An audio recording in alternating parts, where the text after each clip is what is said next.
हरितालिका व्रत म्हणजे स्त्रीच्या श्रद्धेचा सर्वोच्च शिखर. हे व्रत केवळ एक परंपरा नाही, तर देवी पार्वतीच्या निष्ठेचं, प्रेमाचं आणि श्रद्धेचं प्रतीक आहे. प्रत्येक स्त्रीच्या मनात एक भावना असते की आपल्याला असा पती मिळावा जो शंकरासारखा शुद्ध, साधा, प्रेमळ आणि समर्थ असेल.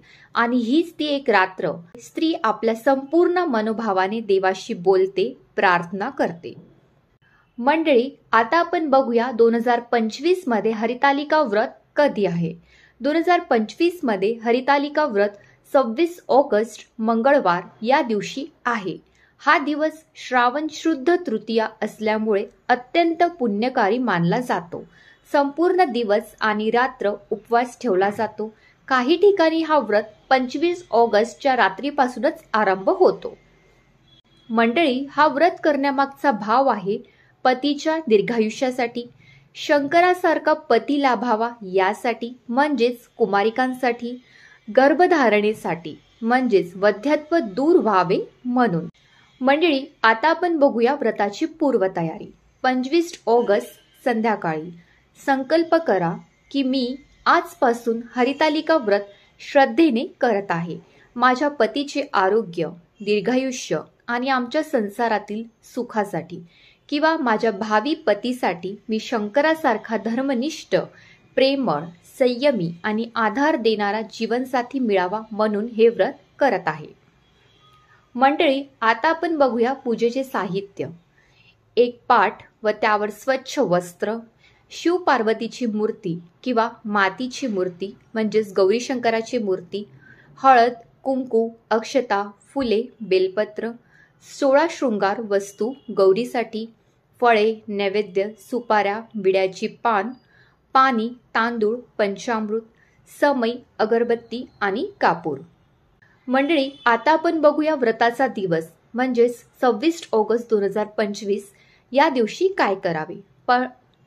पहाटे लवकर उठून स्नान करा, स्वच्छ कपडे परिधान करा, पाटावर गौरीशंकर स्थापित करा, मध्यभागी सुपारीवर हळद लावून शिवलिंग समजून ठेवा, बाजूला गौरीची मातीची मूर्ती ठेवून तिचं 16 शृंगारांनी पूजन करा, बेलपत्र, फुलं, फळं अर्पण करा, शिवलिंगावर पंचामृताने अभिषेक करा, संकल्प करा आणि मग पूजा सुरू करा. मंडळी, हरितालिका याची व्रत अशी आहे की पूर्वी हिमालय राजाने पार्वतीचे लग्न विष्णूशी ठरवले होते, पण पार्वतीने शंकराशी विवाह करण्याचा निर्धार केला होता. तिच्या सखींनी तिला जंगलात नेले, जिथे तिने कठोर उपवास करत शिवाची आराधना केली. शेवटी शंकर प्रकट झाले आणि तिला पत्नी म्हणून स्वीकारले. ही कथा अत्यंत भक्तिभावाने ऐकावी किंवा मग वाचावी. पूजेचे मंत्र आहे ओम नमः शिवाय 108 वेळा म्हणा. त्यानंतर ओम पार्वते नमः 108 वेळा. त्यानंतर मंडळी आरती, तुम्ही शिवाची आरती म्हणू शकता. ओम जय शिव ओमकारा, प्रभू जय शिव ओमकारा. त्यानंतर तुम्ही गौरीची आरती पण म्हणू शकता. जय देवी दुर्गे गौरी, जय देवी दुर्गे गौरी. हे दोन्ही आरती तुम्ही म्हणू शकता. त्यानंतर मंडळी नैवेद्यामध्ये केळ, सफरचंद, डाळिंब, साखर, पोहे, पुरणपोळी, मोदक, दूध, पंचामृत हे चालतं. मंडळी, आता आपण बघूया उत्तर पूजा. मूर्ती विसर्जन करण्याआधी हात जोडून नमस्कार करा. माते, मी हे व्रत पूर्ण भक्तीने केलं. माझी प्रार्थना स्वीकार. पुढील वर्ष हे व्रत अधिक भक्तीने करेन. त्यानंतर घरातल्या ताटात किंवा पाण्याने भरलेल्या भांड्यात विसर्जन करा. फुलं, बेलपत्र सोबत विसर्जन करा. मंडळी, आता आपण बघूया उपवास कसा करावा. उपवास संपूर्ण दिवसभर निर्जळ ठेवावा, पाणीही न घेता, किंवा मग फळं, पाणी, पातळ सरबतावर उपवास ठेवावा. रात्री झोपणं टाळावं. जागरण, भजन किंवा शांत ध्यान करा. मंडळी, उपवास कसा सोडावा. दुसऱ्या दिवशी 27 ऑगस्ट सकाळी स्नान करून उत्तर पूजा करा. गोड पदार्थ खा, म्हणजेच साखर, पोहे, पायस किंवा मग फळ पण तुम्ही खाऊ शकता. सर्वप्रथम वडीलधाऱ्यांना व पतीला प्रसाद द्या.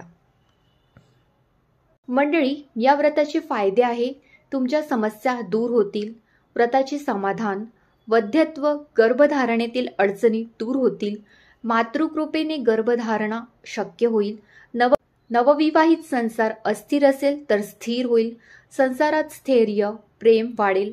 मंडळी, विशेष मंत्र गर्भधारणेसाठी आहे ओम क्ली सौभाग्यलक्ष्मी नमः 108 वेळा. त्यानंतर ओम नमः शिवाय पार्वती वल्लभाय नमः श्रद्धेने जर तुम्ही केला तर लवकरच तुम्हाला गर्भधारण होईल. मंडळी, शेवटचा सल्ला म्हणजे हा व्रत म्हणजेच तुमचं देवाशी असलेलं व्यक्तित्व नातं आहे.